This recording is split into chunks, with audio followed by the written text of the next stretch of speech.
hasta el momento que ahora no aparece. ¡Qué buena oportunidad!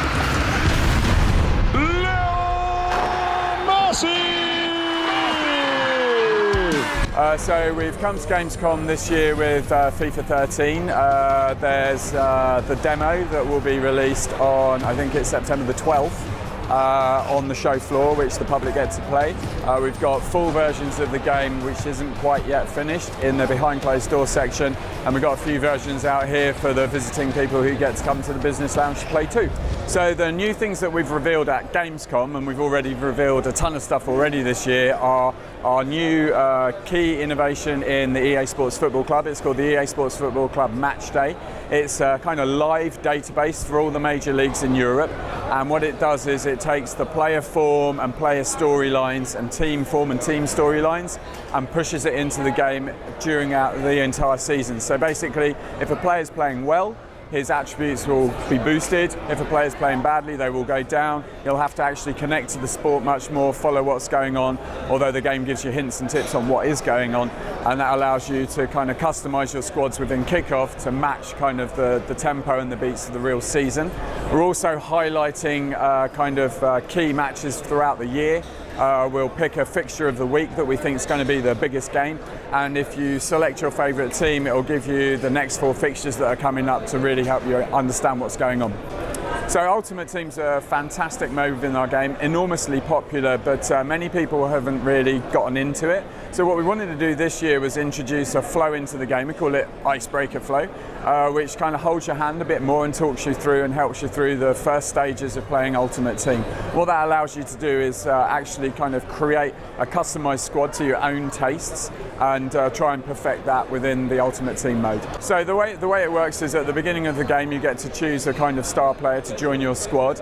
You'll also get to open your first pack within Ultimate Team when you first start, and for people returning to Ultimate Team we'll be gifting them some extra stuff as well. So the idea behind the kind of connection with Ultimate Team is what we wanted to do was take the kind of ubiquitous devices that are out there, iOS, and actually give our fans a way to be able to connect to their Ultimate Team experience when they're on the go. So one of the most popular areas of the Ultimate Team mode is obviously trading.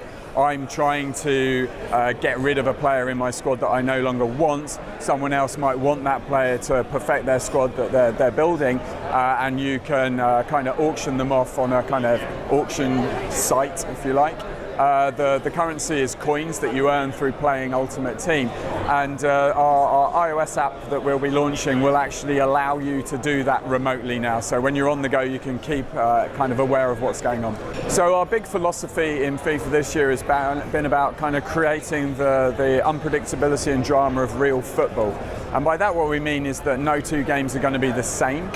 So the idea really is to take some really innovative features within gameplay that would affect a bunch of different outcomes. So in attack this year, we've got attacking intelligence, lots more decisive runs, kind of more intelligent support play for the attacking team. Completely new dribbling system as well that gives you a lot more control in and around goal and other players. But first touch control is probably the biggest change that creates this unpredictability. So depending on the kind of context of the ball, how fast it's spinning, how it's moving, whether it's dropping or rising, whether it's moving really fast or slower, and the context of the player, how prepared they are, whether or not they're sprinting, whether they've got their back to the ball, whether or not it's coming to their feet or to their chest. Even the best player in the world might not be able to get that ball under perfect control straight away, and that's important for 2 reasons. One, in attack, you need to actually get the ball more conservatively, I suppose, to make sure that you're not going to suddenly have the ball bounce off you and a defender be able to get in and steal the ball from you.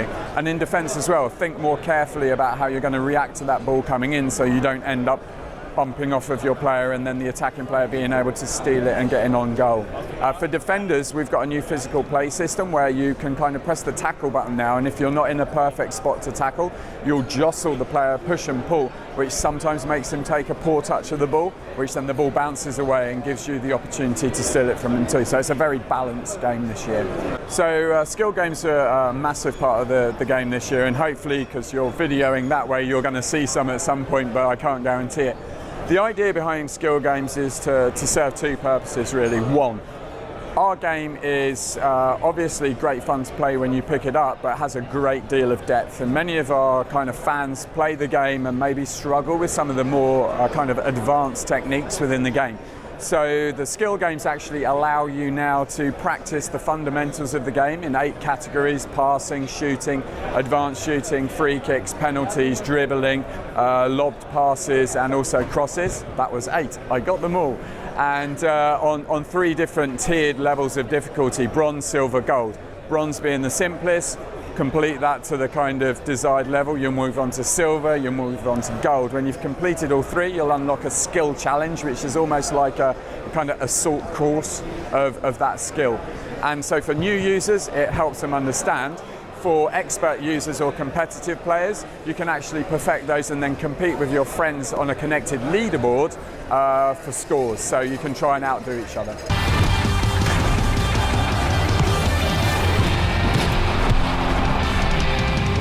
So we're releasing on all the usual suspects of platforms. I think the release date in Europe is the 28th of September, 25th or thereabouts in North America.